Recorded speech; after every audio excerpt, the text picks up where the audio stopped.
watch any of the clips that I upload. Yeah, I watched on YouTube. Oh really? It's pretty good. Yeah, It's very softball. Have you ever seen yourself play before?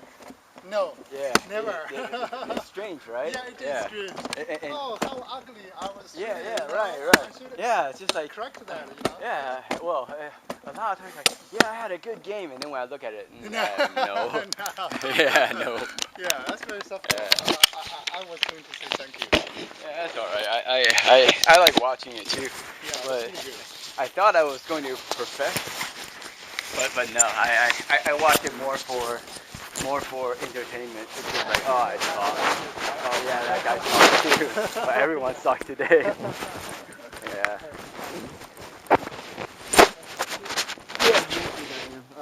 Thursday, I don't know. I have to figure out. Yeah, it seems I can't get it now. Yeah. I guess I'll call up.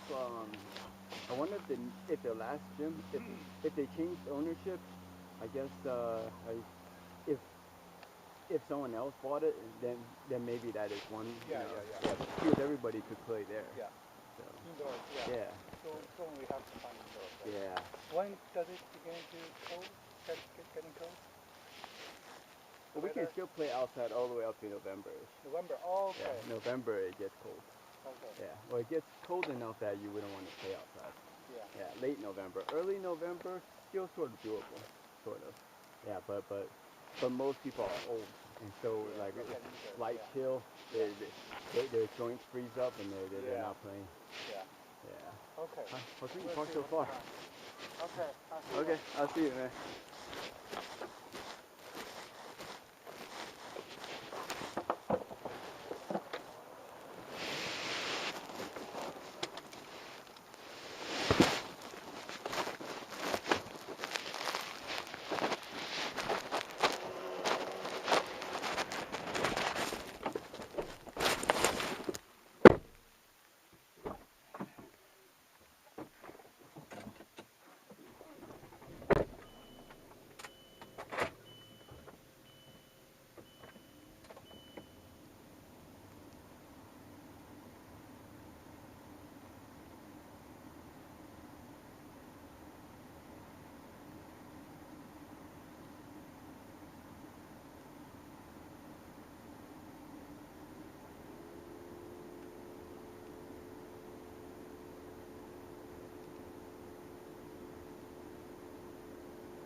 Questions she, why, how long, and where was he now?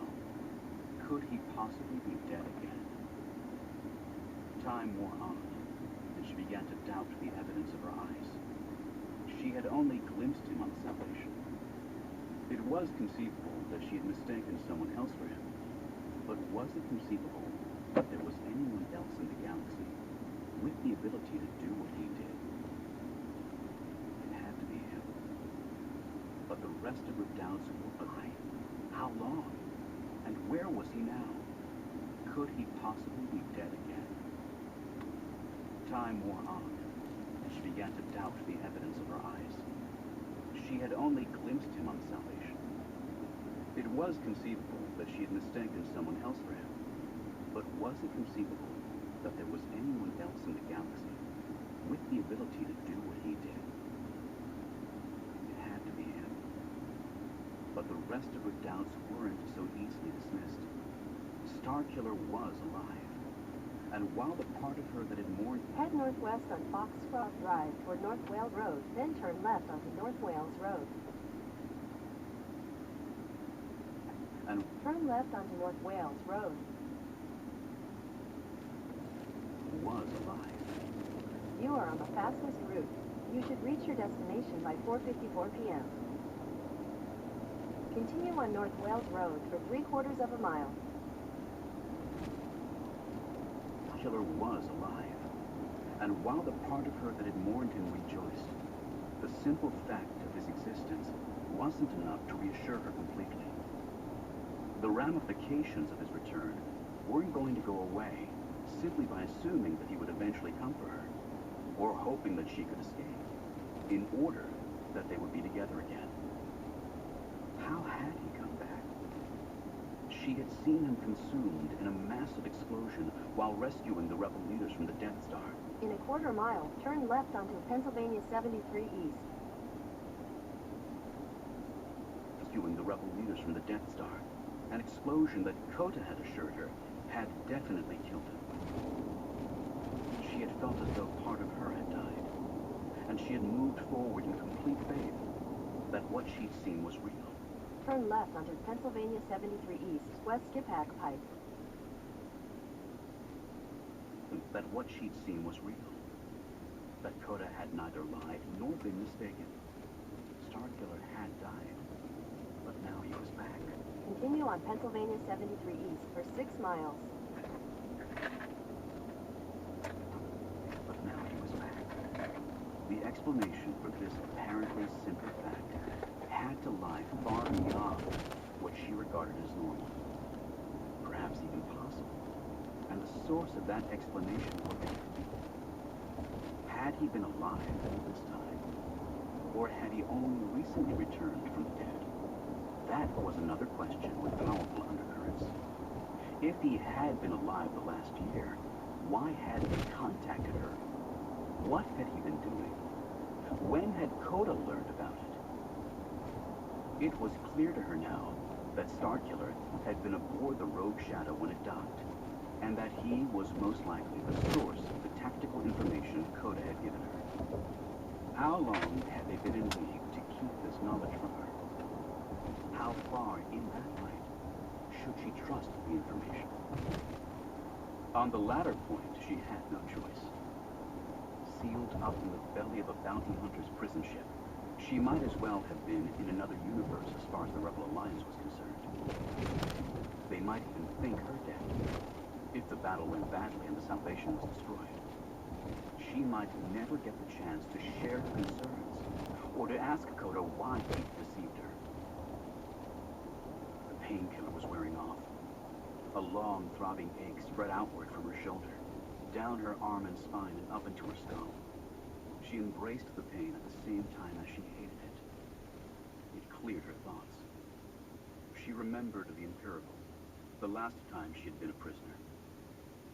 Then she had thought Starkiller dead, killed by his master under the orders of the Emperor.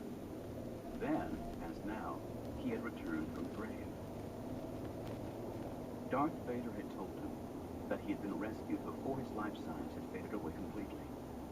But that could have been a lie. Had whatever process brought him back then been used now? How many times could a man die and be reborn and still remain the same man? Escape had seemed impossible from the Imperial. It was Starkiller himself who had rescued her. His appearance in her cell had seemed a miracle, or a pain-induced fantasy designed to ease her own passage from life. She had put out of her mind what the guards had called him then. But those words came back to her now. They had called him experiment and lab rat. They had feared him long before he attacked them, for reasons she had never wondered about before. I saw you die, But you've come back. All he had said in reply was, I have some unfinished business. As though that explained everything. She wondered now if he could have used a Jedi mind trick on her in that moment to assuage her concerns. He had been mostly Vader's tool at that point, so she could readily understand why he might have done so. But those concerns about his survival returned 100-fold, as though they had compounded at the back of her mind in the time since. What would she say to him now, if he peered in the cell with her? Would he tell her what his unfinished business was this time? It didn't matter. If it was her, perhaps it made all the difference in the universe. She got up and paced as best she could. The diagonal across a 2-meter square cell was less than 3 meters, but it gave her something to do. She didn't know how soon they would arrive at their destination, wherever that was. It could be hours yet. She needed a distraction from her thoughts, because they were leading her down a very dark path. If Starkiller was back because he loved her, why hadn't he revealed himself before now? If love had nothing to do with his return, what reason did she have to be glad of it? She thought of Proxy, mourning the loss of his primary programming, and desperately seeking a new one. For the first time, she truly understood his pain. How simple it would be if such a thing existed for humans, to plug a module into her head and have all these thoughts erased. To forget Starkiller and all he had meant to her. To finally get on with her life at last. What unimaginable freedom. But it would be a lie, she knew. She wouldn't be who she was before.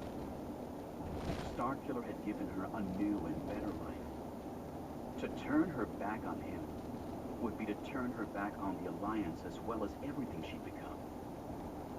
That was a betrayal she could never contemplate. As the ship rushed on through hyperspace, Juno remembered a moment on Felucia, when she'd been sure Starkiller was about to kiss her. She remembered making that thought come true above the Death Star, and the way her heart had pounded from fear and excitement at once. And she remembered Coda telling her about what he'd seen in Starkiller's mind. Among all the dark thoughts in his head, I glimpsed one bright spot, one beautiful thing that gave me hope, and that he held on to, even at the end. She'd asked what that was, and Coda hadn't told her, but she had known, and she still knew now. They'd been each other's salvation on very dark times. They would be so again.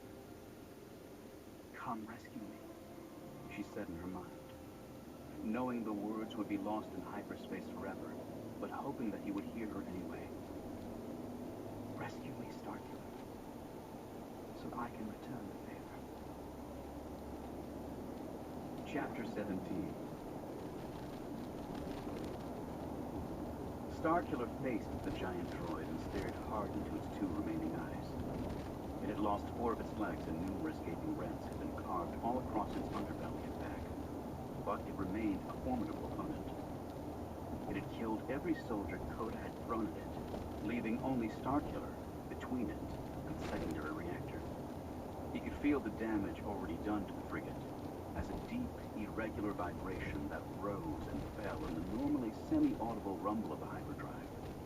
There was no doubt in his mind that any more fluctuations in power would result in a catastrophe. He feinted to his left. The droid shifted right to block him. He feinted in the opposite direction. It shifted again. Internal mechanisms thudded and groaned behind its durasteel shell. It crouched low, preparing to spring, and issued a noise like an antique boiler hissing its last. Mentally, Starkiller triple-checked the layout of the secondary reactor against the rest of the frigate. He and the droid had been sparring vigorously for what felt like hours, and he was afraid of getting everything back to front. Without a clear landmark, that would have been very easy. 2 decks, uncountable rooms and corridors, and 1 water tank had been completely destroyed during their fight. leaving an immense tangle of wreckage in their wake. He hoped Juno would forgive him for the damage when he finally found her. It was still her ship after all, and she might not take kindly to his giving it such a battering. Still, he thought, shifting a couple of meters to his right, it wasn't as if he had much choice. The droid tracked his movement and pounced. He ducked as he had many times before, and gave the droid a solid shove as it went over his head. Its lasers flashed around him, cutting yet another hieroglyphic pattern deep into the metal deck. Its innards whined as it spun to reorient itself, intending to arrest its trajectory against the wall ahead with 3 feet, and then leap back at him, stabbing with the forklift, hoping to impale him on its deadly sharp tip. He stayed still just long enough to give the machine the impression that this time, unlike all the other times, its plan might work. The droid hit the bulkhead with a mighty thud, and kicked its 3 legs as hard as it could. The bulkhead, strained and scarred by many such impacts, gave way with a shriek. The noise was instantly joined by another much louder sound, that of atmosphere. In a quarter mile, turn right onto Joshua Road. That of atmosphere rushing out into the void.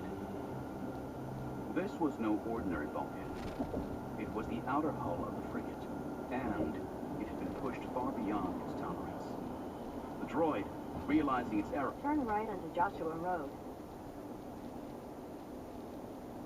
The droid, realizing its error, scrambled to withdraw the legs that now stuck through the hull, outside the ship. But Starkiller wasn't... Continue on Joshua Road for 3 miles.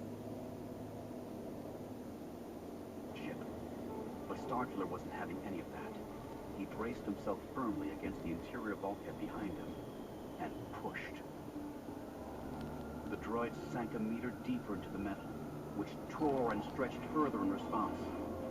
Through the rents, he glimpsed the abstract angularity of hyperspace rushing by, and he felt the droid's desperation increase. Starkiller didn't know what happened to ordinary matter when it was separated from the hyperdrive that lay at the heart of the starship and left a founder in the unreal spaces beyond. He suspected the droid didn't either. It was about to find out. One last flurry of laser fire slashed and thrown at him. He ducked but held his ground, not caring if the droid scored a few light hits at this terminal stage. There was only one possible outcome now. He pushed again, and the hull bent outward. The droid gave up all attempts to fight back, and concentrated solely on survival. Its legs left deep scratches in the metal as they fought to maintain their purchase.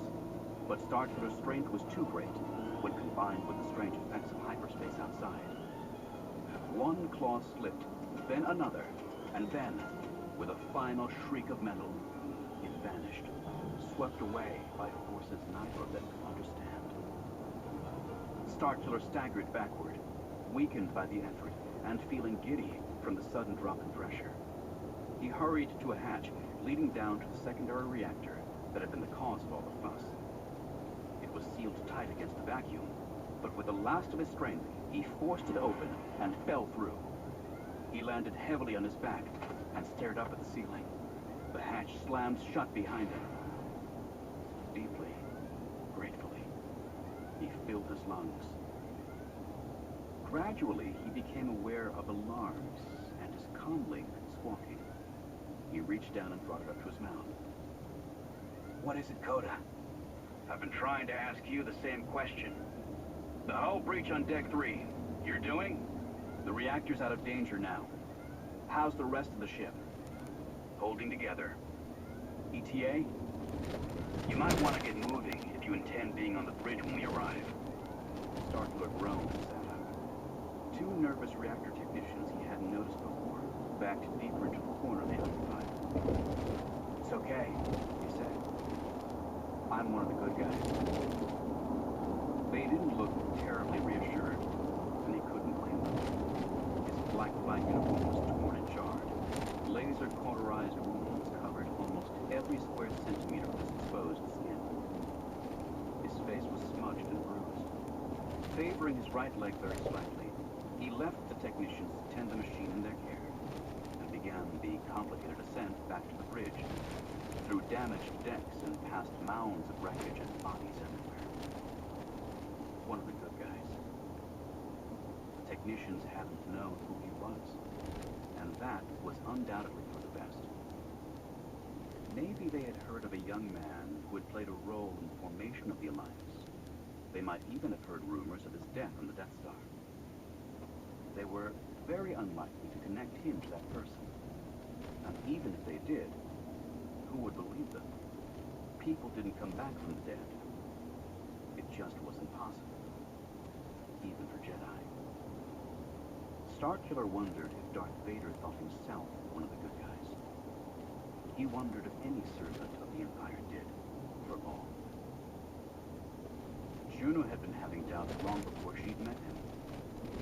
Vader had guided her toward evil the same way he guided everyone he encountered. Anyone who fought back or tried to was killed. He wondered, not for the first time, who the Dark Lord had been before being subsumed by the Emperor's plan for galactic domination. Could he have been a Jedi Knight? Perhaps one of the many whose bodies had never been found after the execution of Order 66. Several times, Starkiller had strained to detect a hint of Jedi training in his former master's own teaching techniques. But there was little evidence to pore over from a man who let actions speak louder than words, and whose philosophies concerned only power and domination.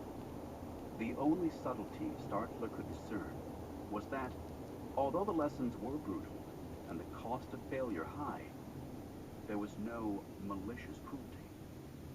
Once the equation was laid down, obey and succeed versus fail and die, the rest was entirely up to him. The world was black and white in Darth Vader's mask, Starkiller thought. There were no grays.